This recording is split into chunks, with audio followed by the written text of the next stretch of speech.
Yeah.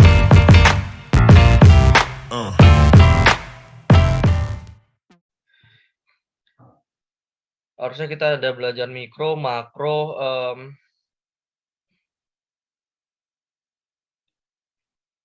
sama akuntansi.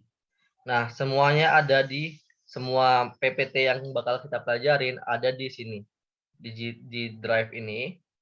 Terus di sini juga ada silabus, ada juga modul.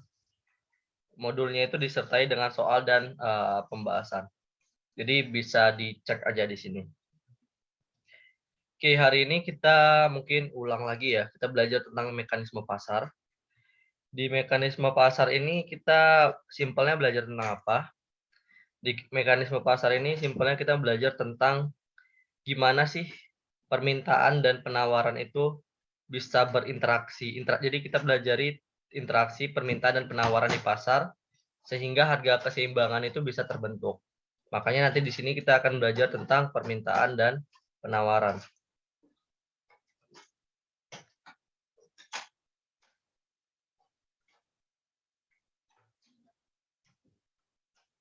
Nah, apa itu permintaan? Permintaan adalah jumlah barang yang diminta konsumen pada berbagai tingkat harga selama satu periode tertentu. Kalau kita gambar kurvanya, itu dia bentuknya gini. Ini P, ini Q. Dia turun dari kiri atas ke kanan bawah atau slope-nya negatif. Kenapa slope-nya negatif? Slope negatif ini dia menunjukkan hubungan antara harga dengan Q. Artinya apa? Kalau harganya naik, nanti jumlah barang yang diminta turun. Nah, ini kan kurva permintaan. D-nya apa? D-nya itu demand. Kalau kita gambar, dia kayak gini.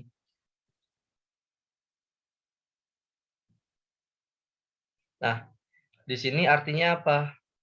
Jumlah barang yang diminta pada berbagai tingkat harga. Misalnya, ini Q1, ini P1, ini Q2, ini P2, ini Q3, ini P3. Jadi pada saat harganya sebesar Q1, barang yang diminta sebesar pada saat harganya sebesar P1, barang yang diminta sebesar Q1.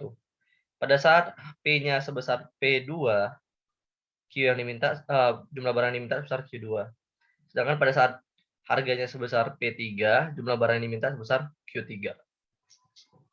Makanya kita bisa define permintaan itu adalah jumlah barang yang diminta konsumen pada berbagai tingkat harga selama satu periode tertentu.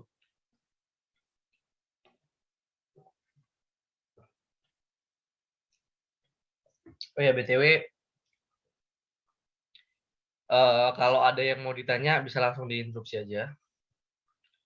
Sama kalau ada yang kurang jelas atau kecepatan, apa langsung instruksi aja. Nah, selanjutnya di permintaan ada yang namanya hukum permintaan atau law of demand. Sebenarnya ini nggak perlu dihafalin. Ini adalah logik aja, logik sebagai kita sebagai konsumen. Kalau harga barangnya naik, maka jumlah barang yang diminta akan turun kan? Kan kita pasti akan ngebeli lebih sedikit barang kalau harganya makin mahal kan? Terus ada kata-kata ceteris paribus. Artinya di sini apa? Artinya di sini kita mengasumsi faktor lain itu kita anggap tetap. Jadi faktor lain dianggap tetap. Dianggap tetap.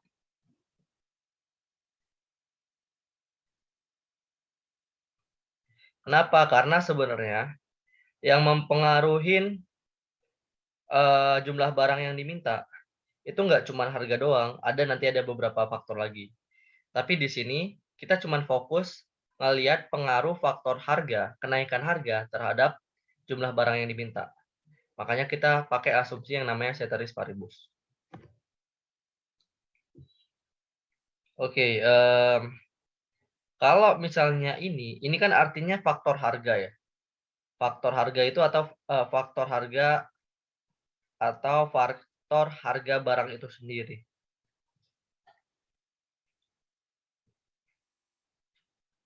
Nah, ini dampaknya apa ke kurva demand tadi? Ini dampaknya adalah kalau misalnya harganya naik nih dari P2 ke P1, maka jumlah barang yang diminta akan turun dari Q2 ke Q1. Nah, artinya apa? Artinya ini kan karena faktor harga barang itu sendiri. Karena harga barangnya naik, maka jumlah barang yang diminta turun.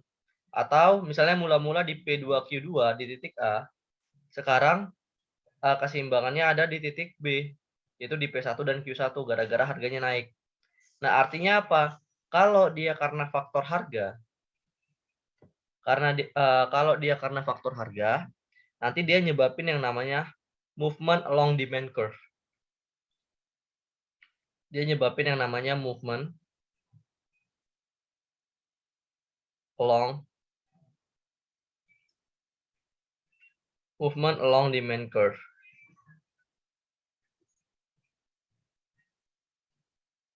Along demand curve.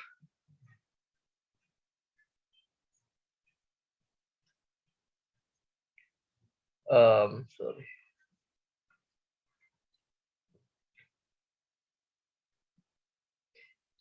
Movement along demand curve. Artinya apa? Dia bergerak di sepanjang kurva. Ini kan kurva demand nih. Dia bergerak di sepanjang ini dari titik A ke titik B. Oke. Ada yang mau tanya?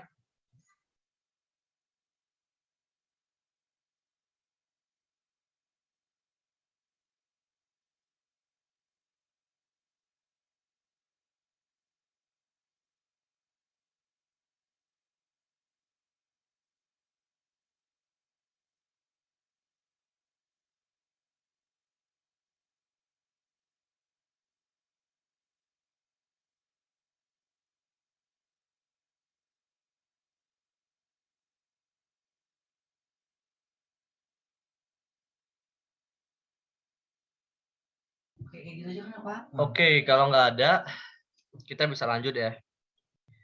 Jadi kalau nggak ada yang nanya, Kakak assume semuanya pada paham ya.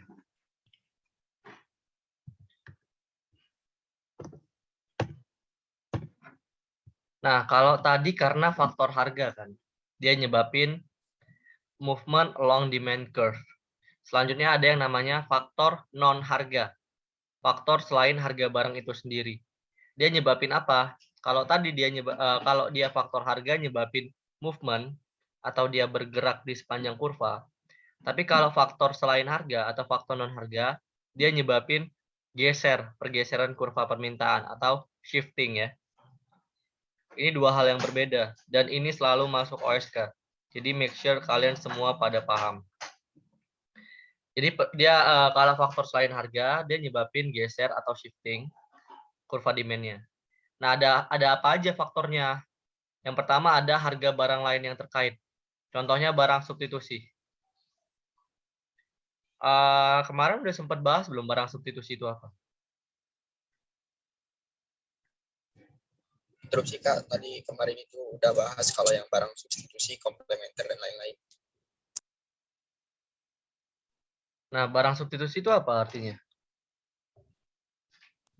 Barang yang bisa digantikan dengan barang lain Kak, jadi fungsinya itu sama barang lain Kak, misal tahu sama tempe begitu Kak. Contoh. Oke, nice. Nah, contohnya tahu sama tempe ya. Intinya barang substitusi itu yang saling menggantikan. Contohnya ada tahu sama tempe. Nah, misalnya sekarang kita ada di pasar tempe nih. Kita ada di pasar tempe. Ini demand terhadap tempe. Ini kita ada di pasar tempe.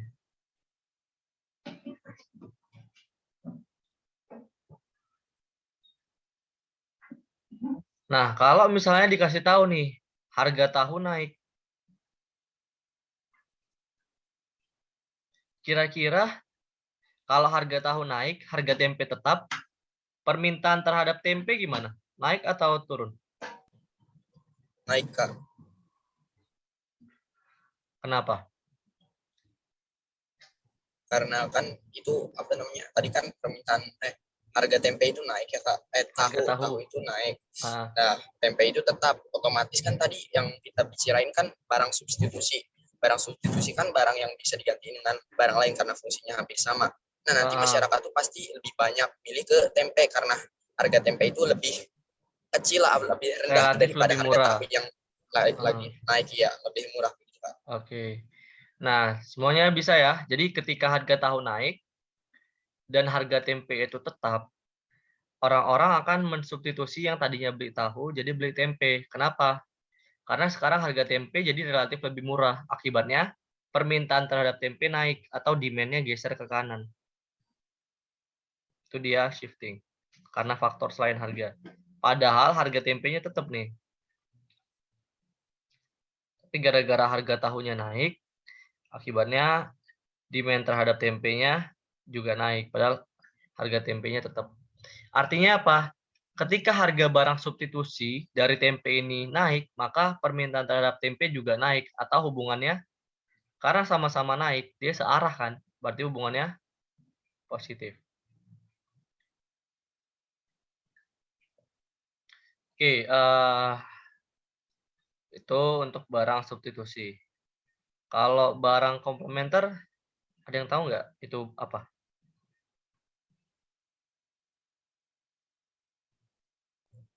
Barang yang fungsinya barang komplementer itu barang yang membutuhkan barang lain Kak. Kayak misal mobil membutuhkan bensin. Oke, barang yang saling melengkapi atau saling membutuhkan ya. Nah, itu adalah barang komplementer. Contohnya tadi mobil sama bensin. Nah, misalnya kita sekarang ada di pasar mobil nih. Kita ada di pasar mobil.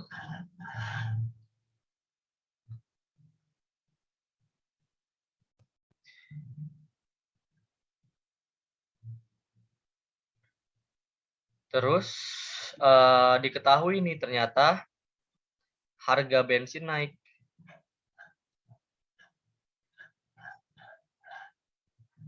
Kalau misalnya harga bensin naik, kira-kira demand terhadap mobil gimana? Naik atau turun?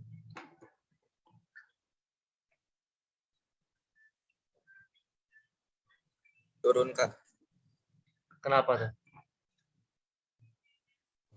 Karena kan tadi permintaan terhadap tadi harga bensin itu naik ya Kak.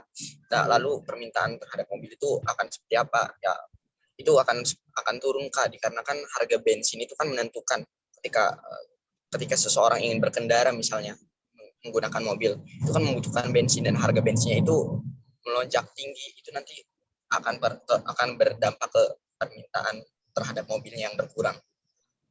Oke, jadi gini, kalau misalnya harga bensin naik, demand terhadap mobil turun. Kenapa? Karena kan untuk menggunakan mobil kita butuh bensin kan.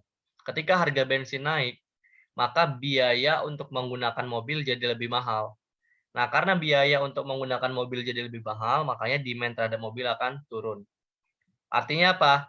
Ketika harga barang komplementer dari mobil itu harganya naik, maka permintaan terhadap mobil akan turun.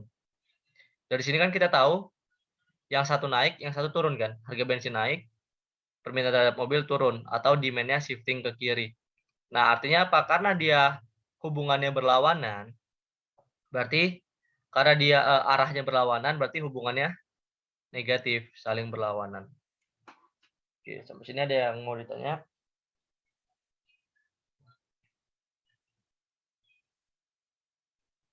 Oke, kalau nggak ada, kita lanjut ke pendapatan. Kira-kira kalau pendapatan masyarakat naik, permintaan terhadap suatu barang gimana? Makin tinggi atau makin rendah?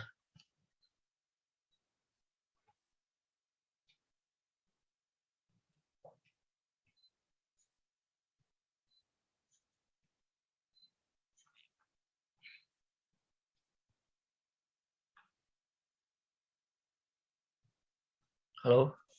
Kenapa Kak tadi Punten? Maaf gak kedengeran Kira-kira kalau misalnya pendapatan masyarakat naik, Kak. Kalau pendapatan masyarakat naik, kira-kira permintaan dia terhadap suatu barang makin naik atau makin turun?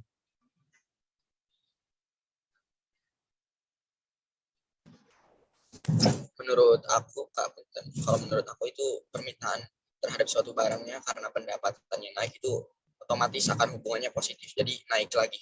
Jadi masyarakat nanti bisa membeli barang lebih banyak lagi. Oke. Meningkat mengikuti apa namanya peningkatan kebutuhannya karena pendapatan, Kak. Oke, jadi benar ya, ketika pendapatan naik, maka permintaan terhadap suatu barang juga naik. Kenapa?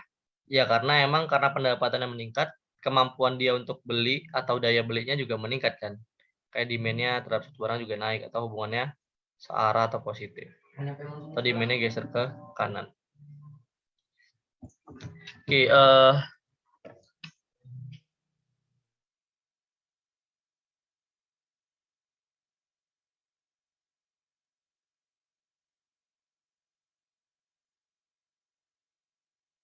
Oke, kira-kira kalau misalnya selera masyarakat akan suatu barang itu meningkat, maka demand terhadap suatu barang gimana?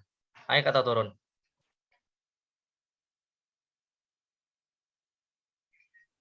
Naik, Kak. Naik juga ya, atau hubungannya positif. Nah, jumlah penduduk nih, kira-kira kalau nanti jumlah penduduknya makin banyak, secara kumulatif demand terhadap suatu barang makin banyak atau makin dikit? Misalnya mula-mula jumlah penduduknya Makin banyak, 100, Kak. banyak juga ya, atau hubungannya positif. Kalau misalnya nih, kira-kira kalau misalnya perkiraan harga ini tentang faktor perkiraan harga di masa depan ya. Kalau misalnya di masa depan itu orang-orang expect atau memperkirakan bahwa di masa depan harganya naik. Jadi harga di masa depan naik, P P naik. Kira-kira demand sekarang naik atau turun?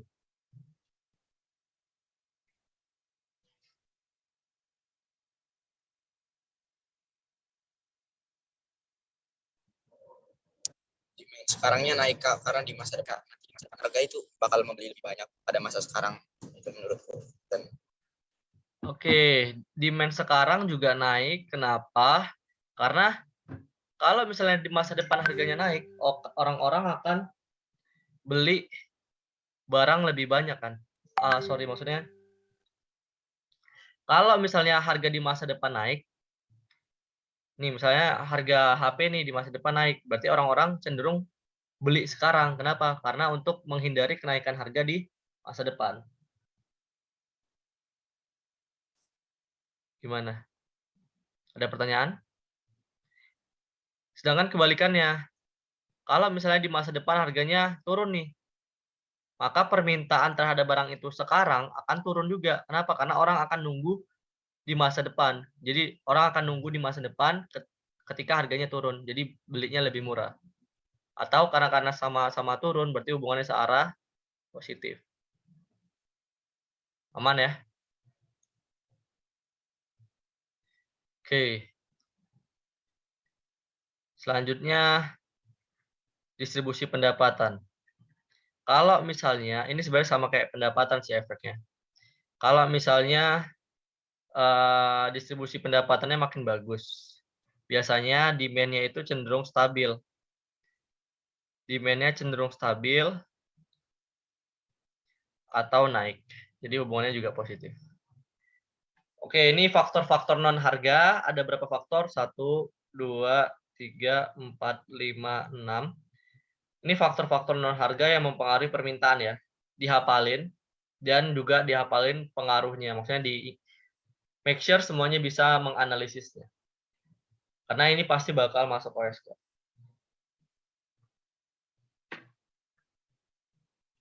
Oke, kalau nggak ada pertanyaan, kita lanjut lagi. Ini ada yang namanya fungsi permintaan. Key demanded itu sama dengan A minus BP. A itu di sini apa? A di sini adalah konstanta. Min B adalah koefisien. P di sini adalah variabel harga, price. Nah, bentuknya gimana? QD sama dengan 20 min 2P misalnya. Atau boleh nggak kita nulisnya gini, QD sama dengan min 2P plus 20. Kalau kayak gini nulisnya boleh nggak?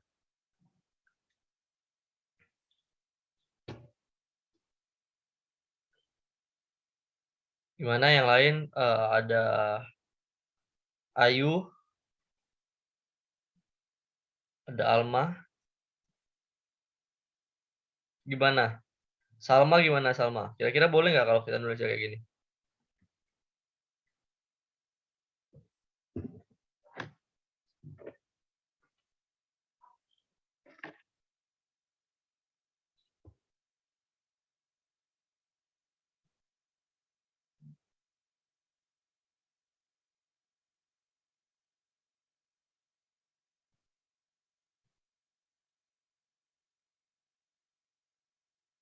Halo?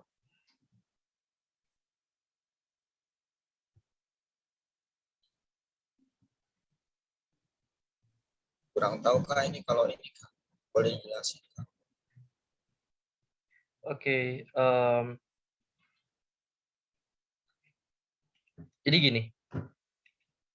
Kira-kira ini yang pertama, ini yang kedua.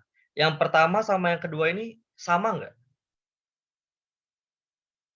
Sama kan? Karena kan ini min 2P, ini plus 20 kan? Jadi yang kedua itu yang pertama itu sama-sama yang kedua. Yang nggak boleh itu kalau nanti kita misalnya ada fungsi, dia nulisnya 2P dikurang 20. Nah ini salah. Kenapa? Karena bentuk umumnya itu kayak gini. Bentuk umumnya konstantanya itu positif, tapi di sini kan konstantanya negatif. Baru variabelnya itu dan koefisiennya harusnya negatif, di sini positif, makanya salah. Ada pertanyaan?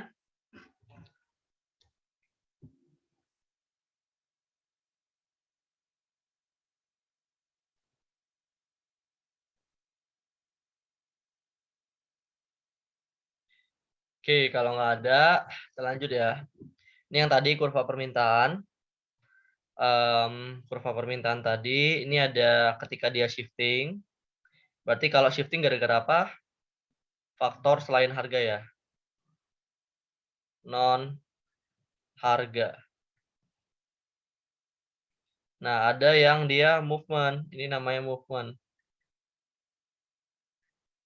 Nah, movement berarti karena apa? Karena faktor harga.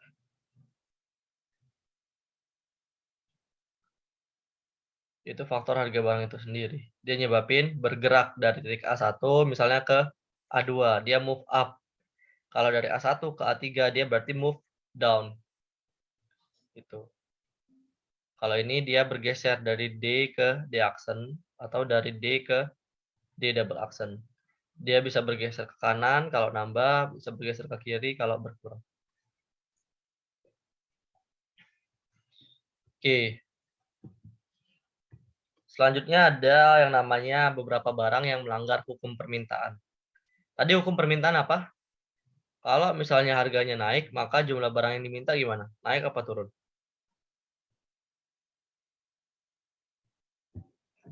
Turun. Turun. Nah, ada beberapa barang yang dia melanggar hukum permintaan ini. Yang pertama ada yang namanya barang yang memiliki unsur spekulasi. Contohnya ada emas, saham, tanah. Barang-barang ini justru ketika harganya naik, jumlah barang-barang ini, jumlah emas atau jumlah saham yang diminta itu justru naik. Kenapa? Karena orang-orang berspekulasi. Kalau harganya sekarang naik, maka di masa depan harganya akan naik terus. Makanya karena orang-orang tuh berspekulasi gara-gara ya. Kalau spekulasi itu pandangan orang. Ya, gimana?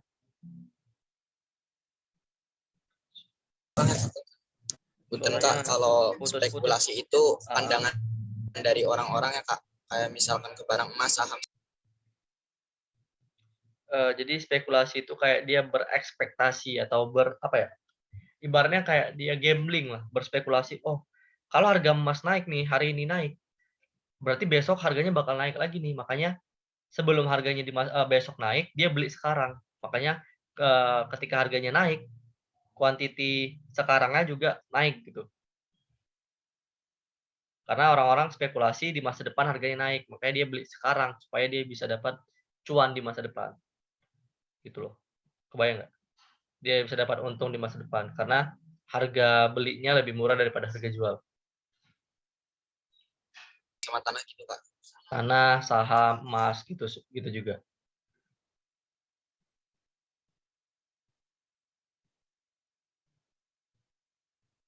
Oke, kalau nggak ada lagi pertanyaan, contoh ini ada lagi selain itu ada yang namanya barang prestis. Barang prestis ini barang yang dia berkaitan dengan prestis atau gengsi, atau dia bisa ningkatin yang namanya harga diri seseorang. Ketika harga barang prestis ini naik, contohnya apa?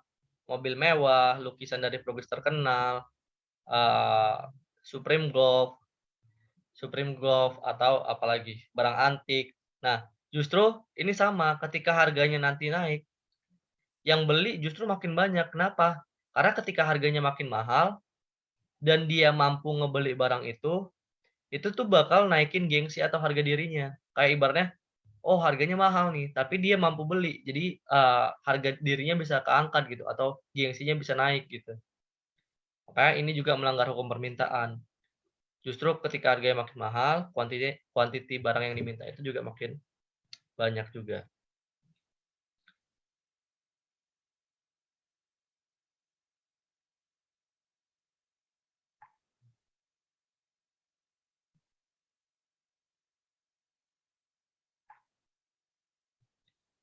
Oke, yang terakhir ada yang namanya barang given. Barang given ini adalah barang yang kalau misalnya harganya makin murah, justru orang malah akan mengurangi atau ketika harganya makin murah, justru kuantiti barang tersebut diminta justru makin turun juga. Kenapa? Karena ngerasa ketika harganya makin murah, barang tersebut itu makin nggak bagus kualitasnya, mutunya makin rendah. Contohnya apa? Contohnya barang KW. Kalau barang KW-nya itu kan ada KW 1, KW 10, sampai KW 10. Nah, ketika harganya makin murah, orang-orang tuh makin nggak percaya. Hah, kenapa bisa semurah ini? Berarti ini KW-nya KW parah nih.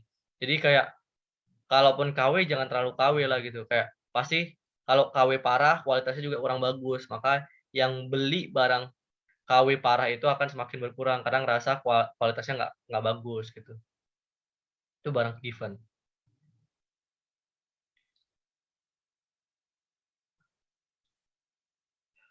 Oke, yang terakhir nih ada Veblen goods atau barang Veblen. Ini tuh sebenarnya kurva untuk ini nih, untuk barang prestis. Jadi gini, jadi prestis enggaknya suatu barang itu kan sebenarnya relatif juga kan. Ada yang bilang ternyata mobil Innova itu ya biasa aja gitu, tapi ada orang-orang tertentu yang ngerasa oh ternyata mobil Innova itu prestis gitu. Nah, Veblen Good ini itu tuh dia nunjukin apa ya? Mekanisme atau dia nunjukin barang prestis. Jadi ketika dia mencapai ambang batas harga tertentu, ketika dia udah melewati ambang batas harga tertentu, barulah barang prestis ini melanggar hukum permintaan. Tapi selama dia belum melewati ambang batas harga tertentu, barang prestis ini masih mengikuti hukum permintaan. Contohnya apa? Contohnya gini. Contohnya nih ambang batas harganya nih 1M. Kalau misalnya mobilnya itu harganya masih di bawah 1M, berarti mobil itu tuh masih mengikuti hukum permintaan. Artinya apa? Ketika harganya makin turun, maka jumlah barang yang diminta akan makin naik.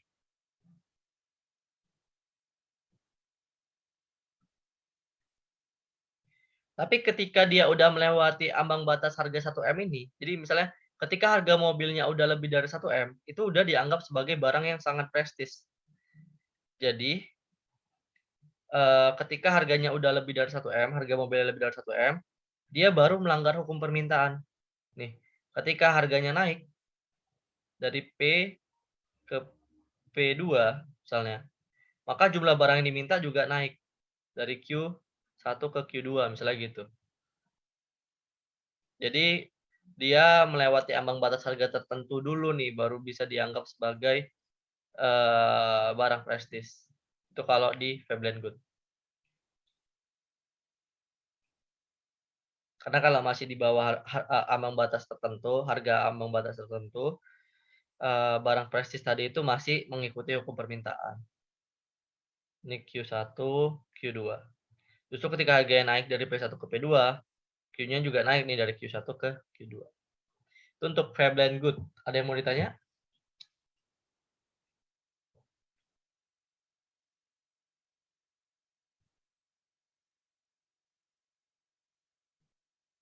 Ya, kamu mengerti kan. Makasih ya, Kak. Oke. Kak, punten kamu bertanya, kalau materi yang kakak jelasin ini, yang di layar ini bisa nanti dibagiin ke Kak, kalau misalkan ada link downloadan atau gimana? Ada di sini. Coba lihat kolom chat. Coba buka aja nih. Ini semua materi ada di sini.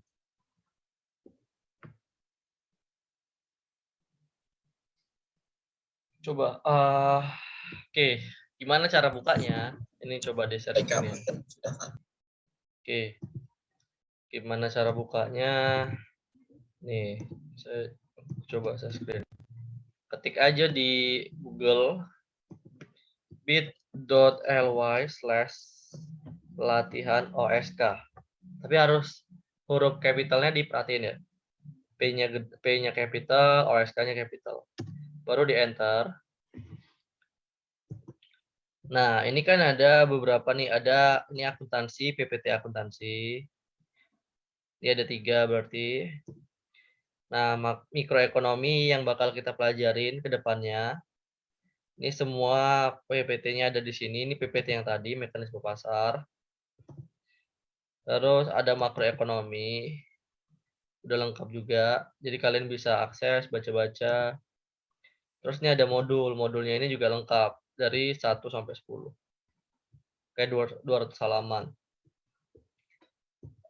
Terus juga ada silabus. Ini silabusnya dari tingkat kota sampai tingkat internasional. Kira-kira materi apa aja yang harus dipelajarin itu bisa kalian cek di silabus. Terakhir nih bahan bacaan. Ini kayak materi-materi yang kalian perlu baca sendiri. Kenapa? Karena kalau misalnya dijelasin pasti ngantuk. Karena nggak ada analytical sama sekali. Oke, mungkin itu ya. Kita balik lagi ke belajar yang tadi.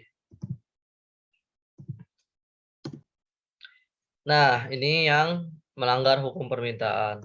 Wait.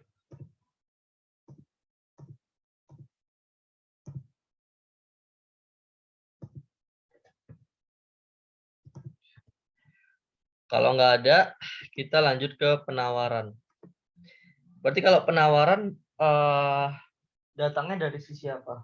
Konsumen atau produsen? Makasih, produsen. Produsen. Nah, berarti kan kalau produsen dia ngejual barang kan? Makanya penawaran adalah jumlah barang yang produsen ingin tawarkan atau jual pada berbagai tingkat harga selama satu periode tertentu. Nah, contohnya apa? Sorry, bukan contohnya. Ini adalah kurvanya.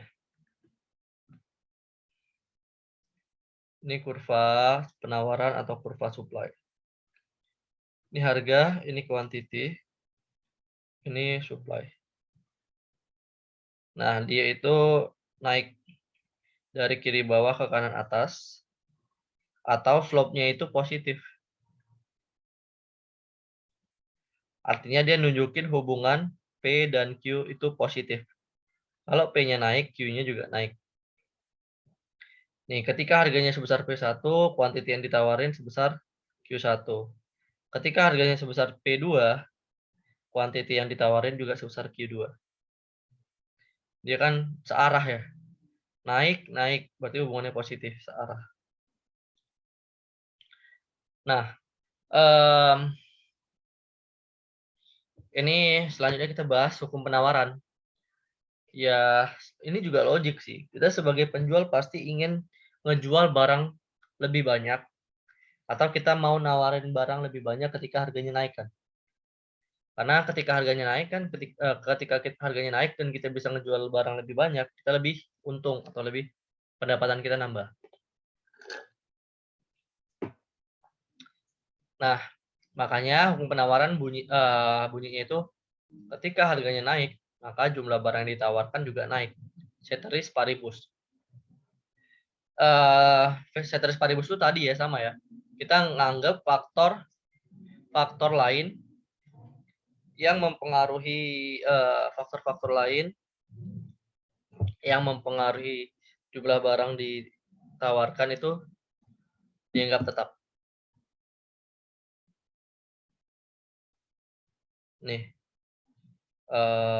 jumlah barang yang ditawarkan itu kan Q ya. Ini ada P. Kita nganggap faktor lain yang mempengaruhi jumlah barang yang ditawarkan itu dianggap tetap. Jadi di sini kita cuma fokus menganalisis pengaruh harga terhadap jumlah barang yang ditawarkan. Nah, itulah yang disebut faktor harga. Jadi ketika ada faktor harga, itu faktor, ini kan tadi kita menganalisis pengaruh harga terhadap jumlah barang yang ditawarkan atau faktor harga. Nah, kalau karena faktor harga, yaitu ketika harga naik dari P1 ke P2, maka jumlah barang yang ditawarkan juga naik dari Q1 ke Q2. Nah, kalau dia karena faktor harga, dia nyebabin sama. Dia juga nyebabin yang namanya movement along supply curve. Kalau tadi bergerak di sepanjang kurva permintaan karena permintaan, yaitu karena faktor harga di permintaan. Tapi kalau karena faktor harga di penawaran, dia juga nyebabin movement along supply curve. Berarti bergerak di sepanjang kurva penawaran. Kalau faktor harga. Movement along supply curve. Gitu.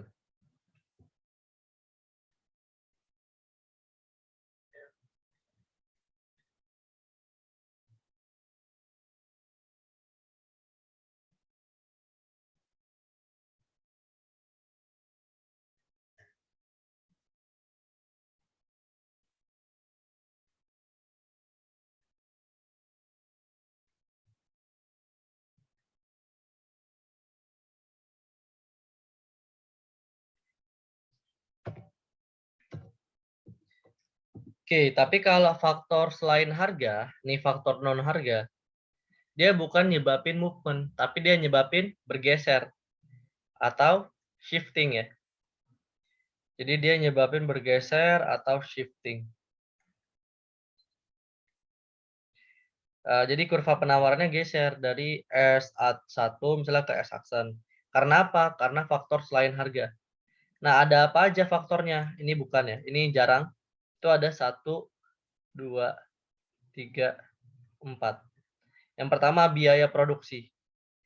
Nah, kira-kira, ini kan tadi kurvanya gini nih.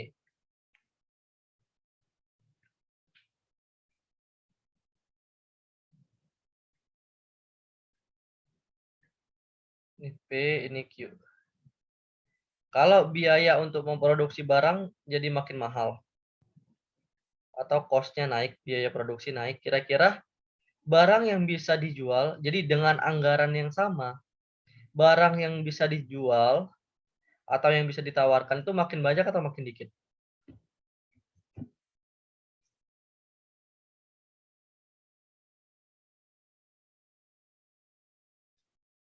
Halo.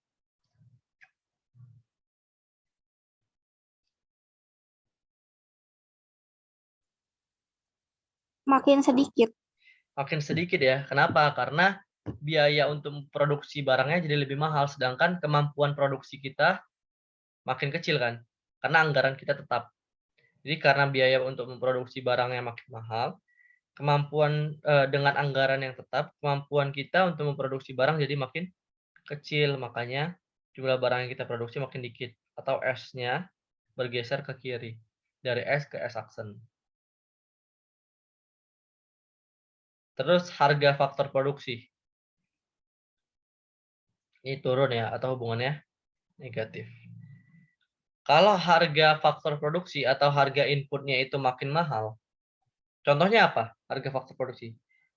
Kalau tenaga kerja harganya apa?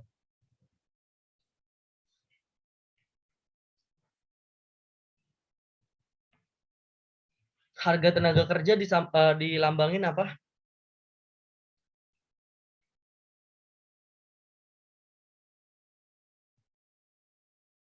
Halo? Punten Kak, tadi maaf keluar. Soalnya lagi jalan Kak ini. Maaf Oke. ya Kak. Oke. Nah, kalau faktor produksi ada apa aja deh? Yang bisa mention, ada apa aja faktor produksi? Ada tenaga kerja, terus labor, terus apa lagi? Ada modal, ada tanah, ada skill atau kewirausahaan. Kalau tenaga kerja itu balas jasanya kita kasih upah ya atau gaji ya. Modal balas jasanya bunga atau interest. Tanah balas jasanya rent atau sewa. Baru ada skill. Skill itu balas jasanya adalah profit. Nah, berarti ketika harga faktor produksi, berarti kalau tenaga kerja berarti dihargain pakai upah atau gaji ya. Ketika upah naik, berarti kan harga tenaga kerja jadi makin mahal. Kalau upahnya naik, berarti kira-kira pengaruhnya kemana? Kalau upah naik, pengaruhnya ke biaya produksi jadi makin mahal kan? Balik lagi, kalau biaya produksi makin mahal, pengaruhnya ke kemampuan produksi kita akan berkurang atau suplainya geser ke kiri. Itu. Berarti hubungannya yang satu naik, yang satu turun, berarti hubungannya negatif. Berlawanan.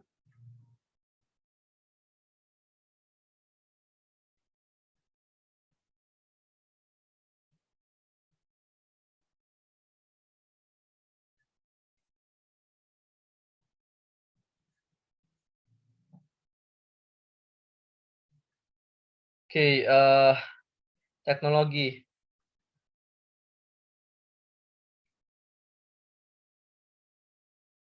Kalau teknologi yang dipakai makin canggih, artinya tenaga kerja di perusahaan itu juga makin produktif. Artinya apa? Kalau dia makin produktif, eh, barang yang dihasilkan akan semakin banyak. Jadi kalau teknologi yang dipakai makin canggih, maka barang dihasilkan akan semakin banyak atau supply-nya nanti akan nambah. Nah, jadi ketika teknologi makin canggih, barang yang dihasilkan makin banyak atau hubungannya positif karena searah, sama-sama naik. Jadi supply-nya akan nambah.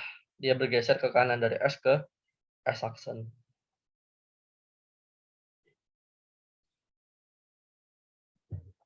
Nah, selanjutnya, kalau jumlah produsen. Kalau jumlah produsennya makin banyak, maka secara kumulatif jumlah barang yang ditawarkan atau penawarannya juga makin banyak. Atau hubungannya positif. Dia bergeser dari S ke S aksen.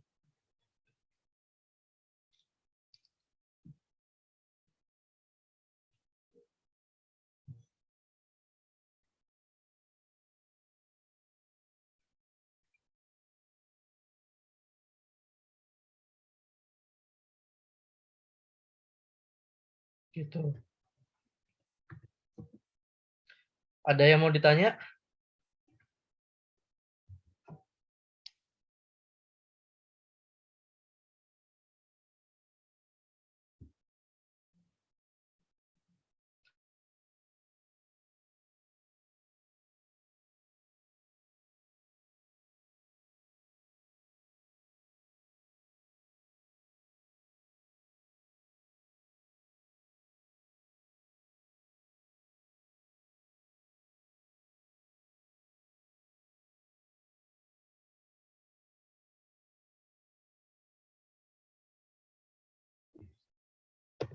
Oke, ini kita lanjut ke fungsi penawaran. Fungsi penawaran bentuk umumnya gini. QS sama dengan min C plus DP.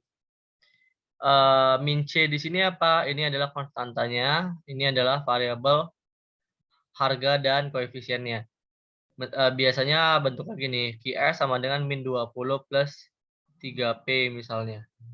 Atau kita juga bisa tuliskan QS sama dengan 3P dikurang 20.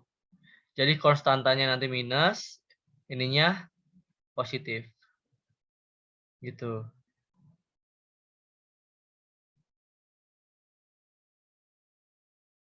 Nah, kalau nanti kita nulisnya gini, bener gak? 20 dikurang 3P. Bener gak?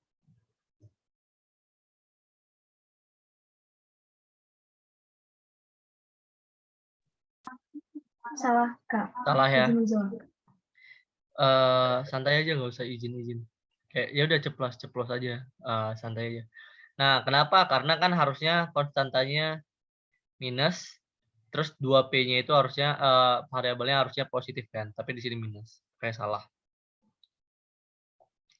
Oke, selanjutnya ini tadi kurva penawaran, dia naik dari kiri bawah ke kanan atas, atau slope-nya positif, yaitu dia nunjukin hubungan harga dan kuantitinya itu adalah searah atau positif. Nah, ini ada soal. Kalau misalnya ada soal kayak gini, dengan kita disuruh nyari fungsi permintaannya. Ide-nya berapa? Cara nyarinya, rumusnya adalah P dikurang P1 per P2 dikurang P1 sama dengan Q dikurang Q1 per Q2 dikurang Q1. Nah, di sini kan berarti P-nya, P1-nya sama dengan 15.000. Q1-nya sama dengan 4.000 kan. P2 dikurang P1 ini kan sama aja kayak apa? Delta P ya. Kalau ada kata delta berarti dia tambahan harga. Kalau yang ini berarti Q2 kurang Q1 adalah delta Q. Tambahan harga atau perubahan harga. Kira-kira ini jawabnya gimana? Mungkin kasih waktu ya 5 menit. Semuanya pada nyari ya. Kira-kira fungsinya gimana? Ide-nya gimana? Ide-nya gimana? Oke, mungkin bisa dikerjain dulu ya 5 menit rumusnya ini.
Yang udah ketemu berapa hasilnya?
Oke, kenapa pada diem?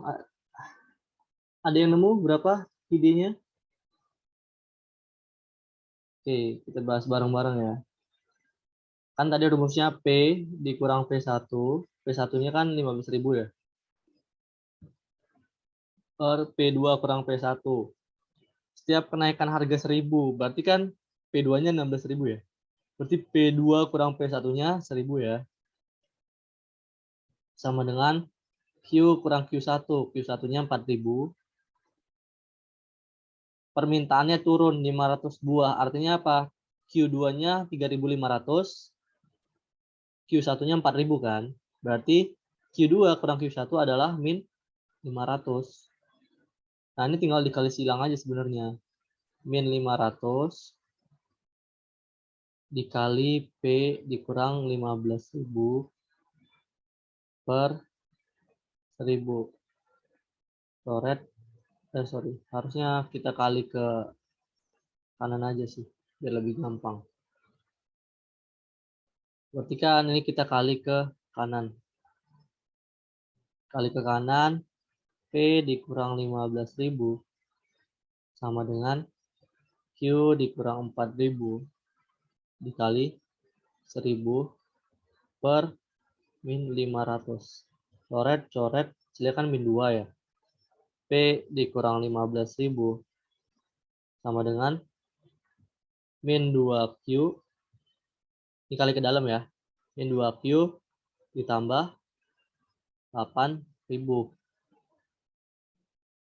Oke, dari sini kan kita bisa buat 8.000-nya kita pindahin ke kiri, jadinya P dikurang 15.000 dikurang 8.000 sama dengan min 2Q. Ini kita pindahin ke sini ya. Berarti kan kita dapat min 2Q sama dengan ini ya. Atau kita bisa bilang Q sama dengan P dikurang 15.000 dikurang 8.000 kan itu sama dengan P dikurang 23.000 kan. Per min 2 ya. Nah, P dibagi min 2 itu kan hasilnya 1 dibagi min 2. Kan P itu kan 1 ya, 1P. 1 dibagi min 2 itu kan min 0,5 P. Min 23.000 dibagi min 2 hasilnya positif 11.500. Berarti kita dapat QD-nya ini.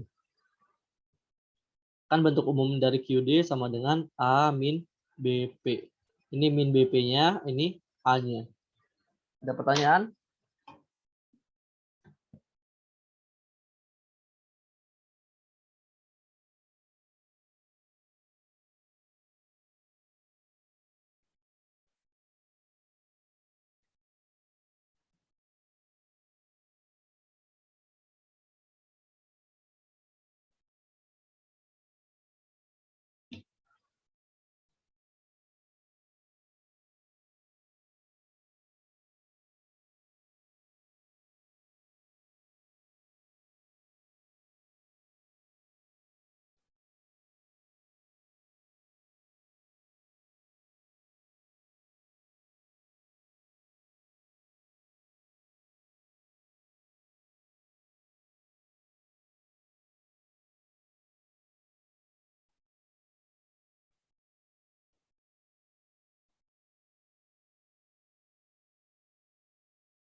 Oke, semuanya paham ya? Atau ada yang bingung? Oke, kalau nggak ada, Maaf Kak, ya. izin bertanya. Ini saya masih kurang paham di bagian Q sama dengan Pi dikurang 23.000 per 3,2. Oke. Sama ke bawah. Bingung dari mana ya? Ini dari Bingung Kan- bingung dari sini kan berarti kan? ya Oke. Oke. Tapi tahu nggak kenapa 8.000-nya bisa pindah ke sini, tahu kan? Kenapa jadi min 8.000? Halo? maaf Kak, tadi agak kurang jelas sebentar. Oke, sekarang udah jelas atau belum? Termasuk Boleh diulang Pak, Kak, pertanyaannya tadi. Oke, 8.000-nya kan kita pindahin ke sini kan? Jadi min 8.000 kan? Tadi kan P dikurang 15.000 sama dengan min 2Q ditambah 8.000. Sekarang kan P dikurang 15.000 dikurang 8.000. Tahu kan kenapa 8.000-nya jadi minus? Tahu Kak, Oke. saya yang bilang artinya dari Oke, siap. ini sama ke bawah. Oke. Oke, wait ya, kita ulang. Nah, kalau kita ulang kan berarti gini nih. Kan jadinya, ini kan kalau kita tulis kan sama aja kan, kayak min 2Q sama dengan P dikurang 15.000 dikurang 8.000 kan. Ya enggak?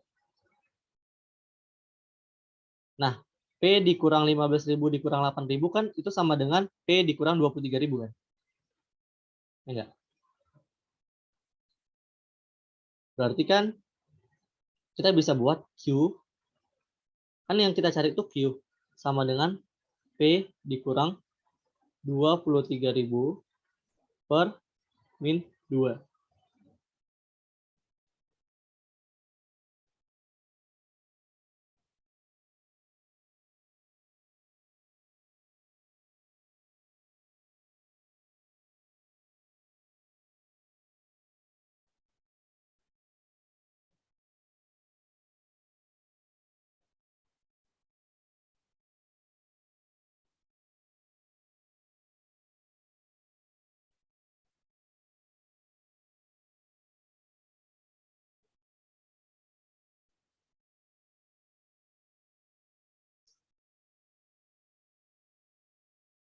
Halo, gimana? Udah paham? Atau masih bingung? Oh, iya Kak. Saya pikir mau dilanjutin ke bawahnya gitu. Oh, oke. Sampai sini udah paham. Berarti Q, P dibagi min 2 berapa? Ini kan sama aja kayak 1 dibagi min 2 kan? Makanya jadinya 1 dibagi min 2 kan min 0,5 P. Terus min 23.000 dibagi min 2 kan min 23.000 dibagi min 2 jadi positif 11.500. Makanya kita dapatnya QD sama dengan min 0,5 P ditambah 11.500. Gitu kira-kira.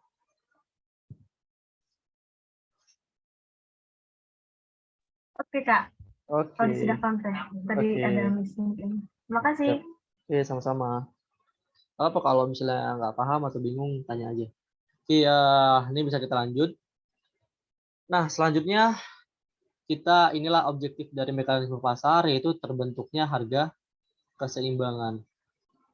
Nah, harga keseimbangan itu terbentuknya kapan? Harga keseimbangan itu terbentuk ketika supply sama dengan demand. Nih, ini supply, ini demand. Ketika supply sama dengan demand, dia kan berpotongan di titik E nih. Terbentuklah yang namanya titik equilibrium atau titik keseimbangan. Nah, titik equilibrium ini dia menunjukkan apa? Dia menunjukkan harga keseimbangan atau equilibrium price dan kuantitas keseimbangan atau equilibrium quantity. Nah, terjadinya kapan harga keseimbangan ini? Terjadi ketika supply sama dengan demand, atau kita bisa bilang kuantitas yang mau ditawarkan oleh produsen itu sama dengan kuantitas yang mau didemand oleh si konsumen. Atau itu sama dengan harga yang mau dijual oleh produsen sama dengan harga yang mau dibeli oleh si konsumen. Gitu. Nah, ketika harga keseimbangan ini terbentuk, muncul lagi nih dua istilah, dua term. Namanya, ada yang namanya consumer surplus sama yang satu lagi producer surplus. Consumer surplus itu apa?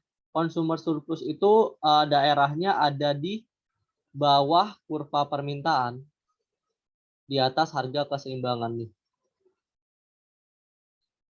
Sedangkan, jadi consumer surplus ini apa? Itu adalah konsumen yang punya daya beli di atas harga pasar. Sedangkan kalau produser surplus itu adalah produsen yang punya biaya produksi atau ongkos produksi di bawah harga pasar. Nah, daerahnya di mana nih produser surplus produsen? Daerahnya ada di atas kurva penawaran, di bawah harga keseimbangan gitu. Yaitu produsen yang punya biaya produksi di bawah harga pasar atau harga keseimbangan.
Oke, biar lebih jelas harga keseimbangan gimana, kita bisa coba kerjain soal ini.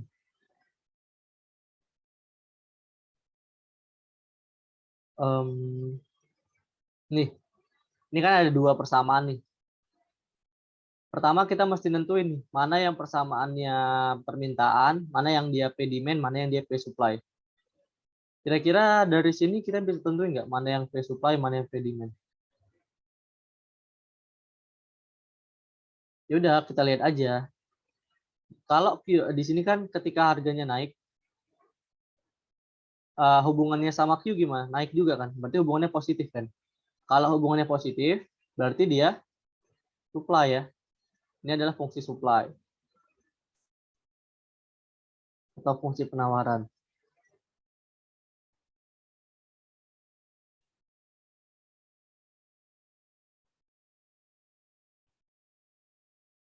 Nah, sedangkan kalau yang ini ketika harganya naik, ininya kuantitinya turun. Kenapa? Karena hubungannya sini yang ini positif, yang ini negatif kan min. Berarti dia fungsi demand. Karena dia saling berlawanan. Gitu.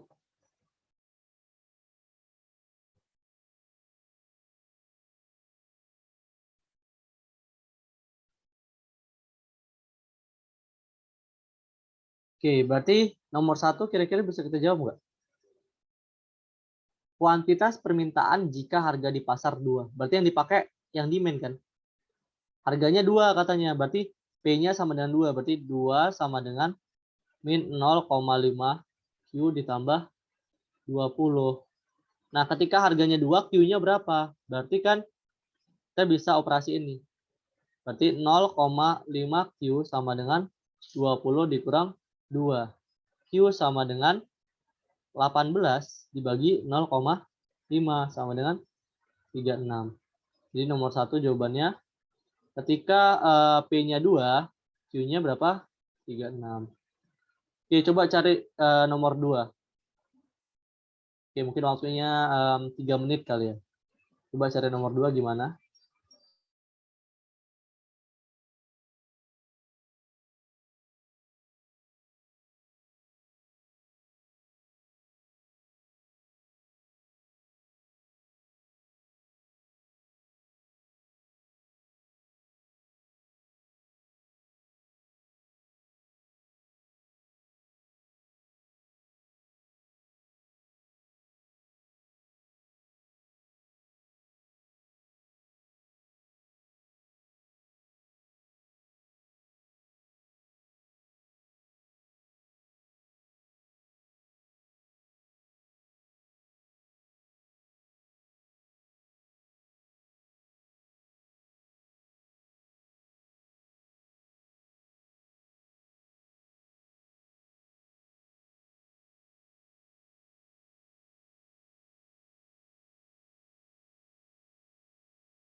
Oke, sorry tadi masih mute. Ada yang jawab 34 tadi. Ada yang jawab selain 34? Apa langsung unmute aja, jawab aja. Pas malu-malu. Kira-kira nomor 2 gimana?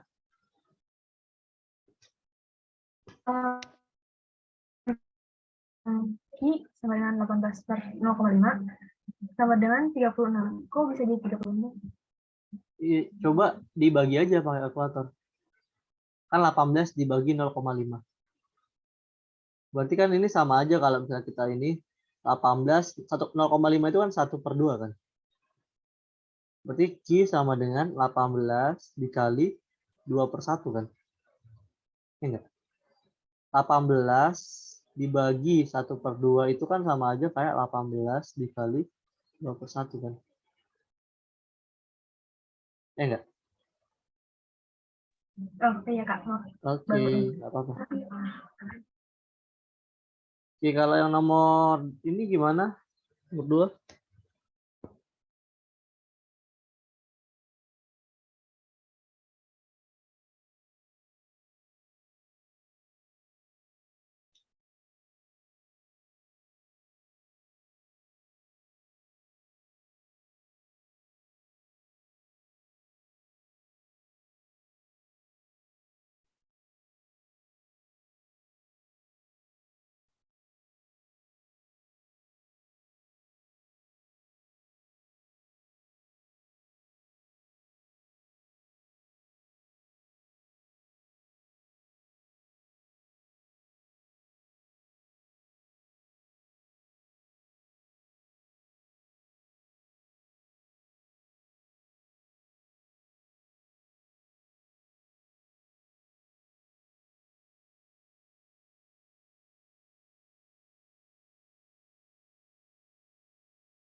Oke, ada yang jawab 8, ada yang jawab 34. Nah, udah coba kita kerjain ya yang nomor 2.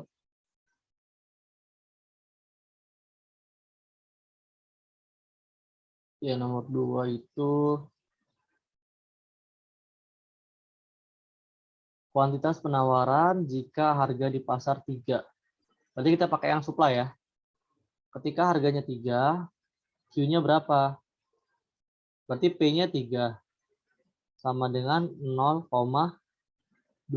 Q ditambah 5. Nah, berarti kan ini 5-nya bisa kita pindahin ke kiri.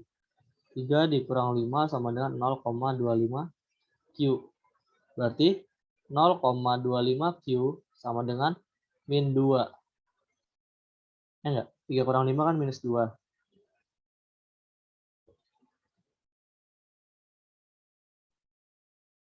Berarti Q sama dengan min 2 dibagi 0,25, yaitu hasilnya minus 8. Ada yang sama jawabannya?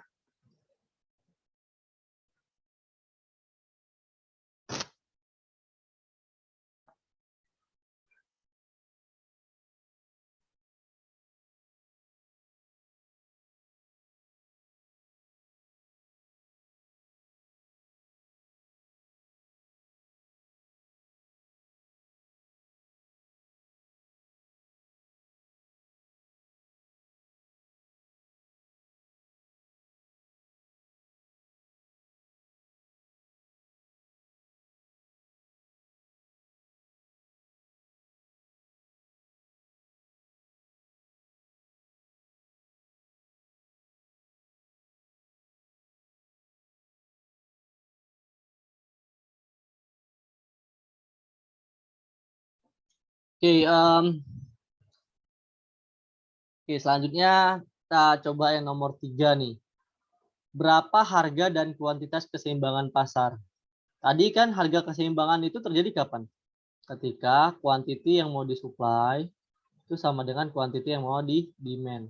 Atau harga yang mau dijual produsen itu sama dengan harga yang mau dibeli. Berarti gimana? Berarti langsung ini ya. PS, ini kan PS nih. Yang atas ini PS. Yang bawah PD. Coba kerjain dulu. 5 menit.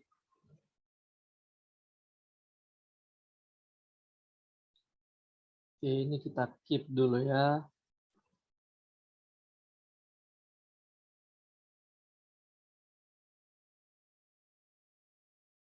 Kita coba keep 36 sama min 8. Ada ini min 8, ada 36. Terus yang ini tadi PS sama dengan PD. PS-nya kan 0,25 Q ditambah 5 sama dengan PD. PD-nya kan min 0,5 Q ditambah 20. Coba kerjain ini. 5 menit.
Ada yang udah ketemu hasilnya? Berapa Q-nya? Nantilah. Gimana nanti sore aku kerjain. Malas aku.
Oke, kita kerjain bareng-bareng ya. Jadi kan ini Q-nya bisa kita pindahin ke kiri. 0,25 Q ditambah 0,5 Q sama dengan 20 dikurang 5. 0,75 Q sama dengan 15. Jadi bilang aja kan saya mau pulang. Berarti Q sama dengan 15.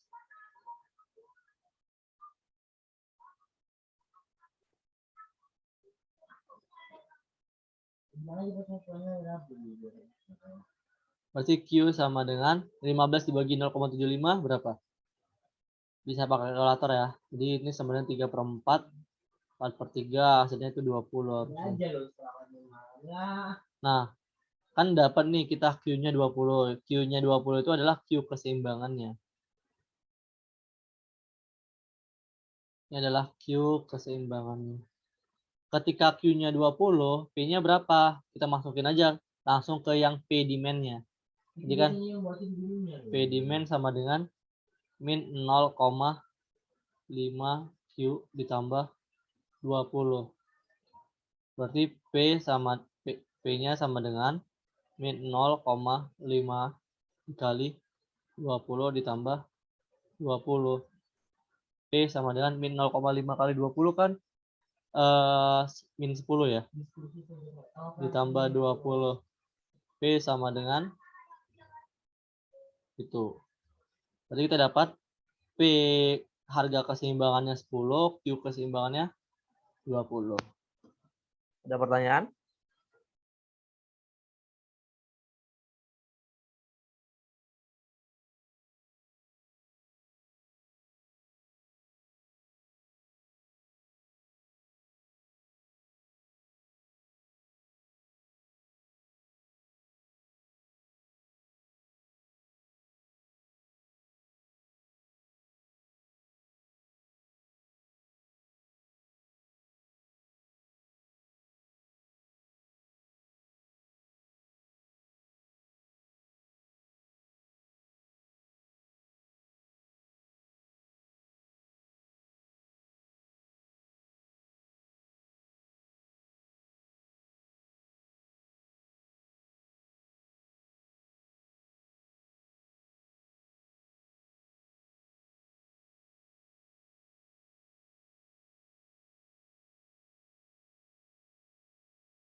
Jangan disore Wawan. Oke, aman ya? Atau ada yang mau ditanya? P-nya dapat dari mana, Q-nya dapat dari mana, atau semuanya udah paham? Besok aku kirim. Aku kalau malam ini baru kerjakan, jangan suruh malam ini. Besok aku kirim. Oke, kalau nggak ada, coba nih ya. Nih, misalnya dikasih tahu PD-nya segini, PS-nya segini. Cari harga keseimbangannya. Berapa P bintangnya, berapa Q bintangnya. Coba, udah pada bisa belum?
Oke, ada yang ketemu hasilnya berapa?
Oke, ada yang udah nemu berapa P-nya?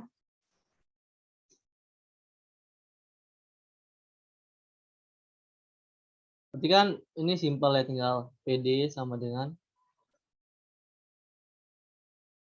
PS. Jadi 50 dikurang 2Q sama dengan min 30 ditambah 2Q kan. Baru kita samain, kita operasi ini. Berarti kan min 30 kita pindahin ke kiri. Jadinya 50 ditambah 30 sama dengan 2Q ditambah 2Q kan. 80 sama dengan 4Q. Berarti Q sama dengan 80 dibagi 4. Berarti Q-nya sama dengan 20. Kalau udah dapat Q-nya 20, kita langsung pindahin ke cari P-nya. Kita langsung substitusin aja ke PD. Berarti P sama dengan ini ya, 50 dikurang 2Q.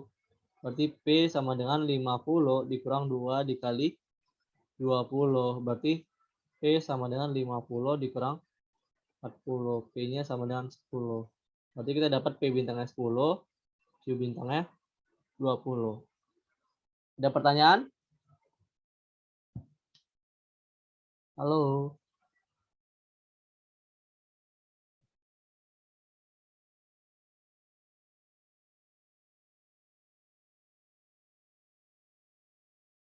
Halo, ada yang mau ditanya? Terus mana udah bisa? Halo? Cukup ya? Oke, mungkin karena kita udah tinggal 3 menit lagi, mungkin ya udah kita cukupkan aja dulu sampai sini, sampai ke harga keseimbangan ya. Jadi minggu depan kita lanjut ke nih, kan terakhir kita sampai harga keseimbangan, baru tadi latihan beberapa soal. Nah, minggu depan kita masuk ke ini ya, kegagalan pasar. Oke, jadi mungkin ntar ada yang ingat ya. Jadi terakhir belajar sampai mana? Terakhir belajar sampai harga keseimbangan dan kita bakal masuk ke kegagalan pasar. Oke, mungkin kalau nggak ada lagi yang mau ditanya, kita cukupkan dulu sampai sini. Makasih buat waktunya, makasih buat yang udah hadir, makasih buat perhatiannya.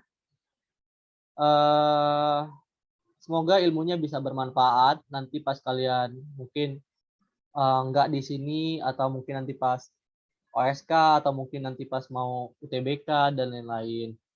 Ya udah, tetap semangat, tetap konsisten dan jaga kesehatan. Sampai ketemu minggu depan. Oke, makasih semuanya udah boleh live.